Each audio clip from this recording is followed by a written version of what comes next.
Well, reality shows have depicted real estate as an easy and fun way to make some big money, but do those shows actually represent reality? Yeah, here to break it all down for us is local realtor and CEO of the Bizzarro agency, Matthew Bizzarro. Welcome back to the show. Always an honor to be here. All right, so you're actually one of the people who made the career switch to real estate. So when you started out, was it anything like what we see on these reality shows? Not even a little bit. So reality shows make it look like you'll become an agent, then immediately start raking in huge commission checks. But in real life, that's not how it happens. I was originally a high school teacher, and I transitioned into real estate a little more than 20 years ago. I had my teaching job to make ends meet at first because the money usually comes in slower. Whoa, look at that guy. Wow. Throwback. I had to work hard, but I didn't get my real estate license one day and go to selling penthouses the next. Okay. And I certainly didn't strike it rich in half an hour. Oh my gosh. Well, I do love above all, I love that picture right there. So let's talk about it. How much does a beginner typically make when it comes to the real estate market? And I'm assuming it depends on where you live, but nevertheless, you have got to start somewhere in every business.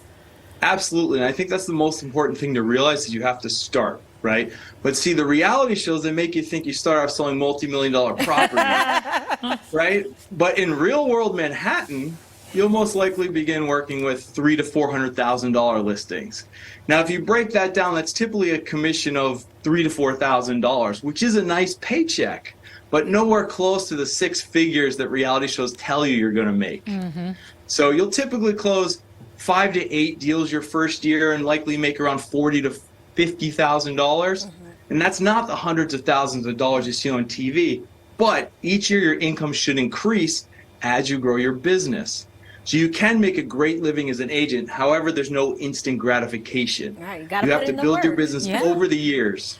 Yeah, walk into those big, like there's a swimming pool, and it's like you can't even count the zeros.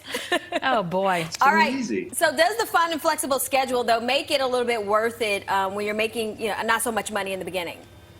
So about that, reality shows depict it as quick, easy, and fun. Now, it is fun, but like with most jobs, there are many aspects that aren't as much fun. The show depicts you selling buildings in 20 minutes, but they don't show the boring parts and all the work behind the scenes.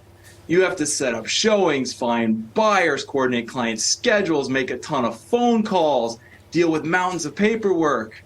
The home buying process can take a long time, especially here in New York, where co-ops can take 120 days just to approve a buyer. So you have to keep in mind as an agent that you don't get paid until the deal closes.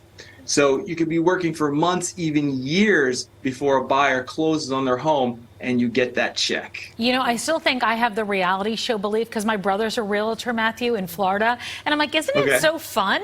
And he never answers the question for me. Never answers the question. Kind of grunts and keeps going. All right, would you discourage somebody from becoming a realtor? Absolutely not. I love this business. Buying a home is one of the most exciting and momentous things people do in their entire life. And I get to be the trusted person that helps them. And that's awesome. So it's a great way to make a living. Every day is different. Even after 22 years, I still see things I've never seen before.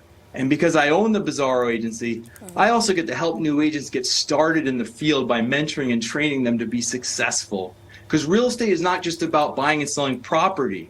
It's about serving people. And when you do that with transparency, honesty, and good intentions, great things happen. It's a wonderful career, as long as you go into it understanding that it is not, I repeat, not, the zero effort path to riches that most shows depict. With all those zeros on the end of every price tag. Okay, so Matthew, what advice would you have other than what you said for people who may want to get into real estate, and also when it's different markets, or maybe be a seller's market or a buyer's market? Absolutely. So first you need to do your homework. So research brokerages that fit what you want to do. If you want to do sales, don't join a rental company. Once you've narrowed down the possibilities, find a brokerage that will provide you with training, mentorship, and opportunities. I can train you to be the best sales ninja on the planet, but if I don't give you opportunities to sell, you're going to be the best sales ninja on the couch watching Netflix. So at the Bizzarro agency, we make sure our new agents have all the tools they need to succeed, then give them listings to get to work and put into practice what they've learned and get successful. The second thing, you want to analyze your finances. You're not going to get paid right away, and your first checks aren't likely to be huge. So you want to make sure you have at least 3 to 6 months of living expenses saved or an alternate source of income so you don't have to worry about money. When you start to worry about money, you lose focus very quickly and most people quit. All right. And third, be prepared to work. It takes time and lots of effort to build your business, but the results are absolutely worth it. All right. Matthew, thank you. Always good to see you. Appreciate you joining us this afternoon. It's awesome to be here. And of course, if this interview inspired you to make change and you'd like some more information, you can always follow Matthew over at Instagram at Meet Bizzarro.